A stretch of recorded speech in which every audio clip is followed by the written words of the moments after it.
L'omniprésence du développement durable dans le discours managérial devient problématique.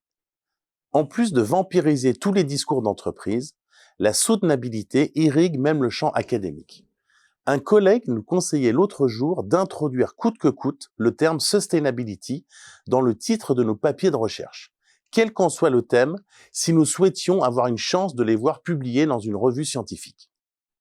Comme si la soutenabilité était devenue un critère de validité et d'intérêt dans le domaine de la production scientifique. C'est dire l'emprise de cette notion dans le champ social et culturel. Or, la soutenabilité est très difficile à définir précisément sans rentrer dans des considérations purement tautologiques, du type de ce qu'on peut lire dans les rapports de développement durable de la plupart des entreprises qui polluent le plus la planète. Cette idéologie rampante s'appuie sur un système de croyances que l'on pourrait résumer ainsi: le saccage de la nature résulte d'une idéologie prométhéenne qui fait de l'homme un maître et possesseur de la nature, pour reprendre les mots de René Descartes. L'idéologie de la durabilité s'appuie donc sur une dialectique disneyisée entre la gentille nature et la méchante culture. Mais c'est oublier un peu vite que la nature est une notion culturelle et que cette opposition s'appuie sur une illusion. Quand on évoque la nature, on pense aux espaces verts, aux champs, aux prés, aux montagnes, aux animaux, bref, tout ce qui ne fait pas partie de la création humaine et n'a pas été touché par l'homme. Mais on parle également de la nature de l'homme, ou encore d'une personne qui se comporte de façon naturelle, c'est-à-dire qui est spontanée. L'opposition entre nature et culture distingue dans l'ordre des phénomènes ceux qui relèvent des régularités mécaniques et ceux qui indiquent des intentions morales. Mais elle est aussi une catégorie de pensée et de langage dont l'anthropologie s'est servie pour expliquer que la diversité des phénomènes humains s'appuie sur l'unité d'une nature. C'est tout le mérite de l'anthropologue Philippe Descola d'avoir montré que la nature n'existe pas.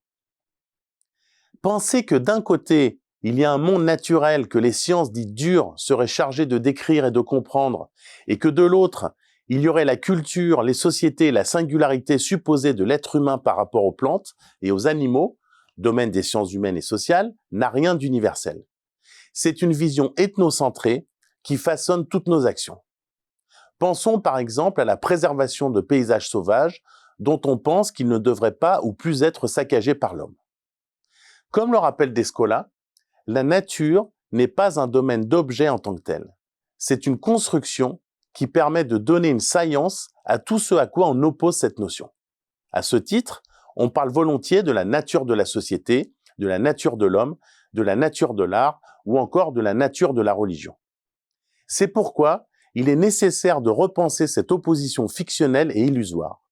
Or, c'est le bain intellectuel dans lequel nous évoluons en Occident. Les humains y sont perçus comme étant les seuls détenteurs d'une capacité cognitive, l'esprit, qui les distingue radicalement des non-humains. Ces derniers sont englobés dans une nature régie par un même système de lois mises en évidence par la physique, la biologie ou encore la chimie. Pourtant, ce qui compte est bien le vivant, ce qui fait que la vie existe. Se situer dans le monde, en interaction et en interdépendance avec le reste du vivant, doit nous conduire à dépasser le clivage traditionnel entre le naturel et le culturel.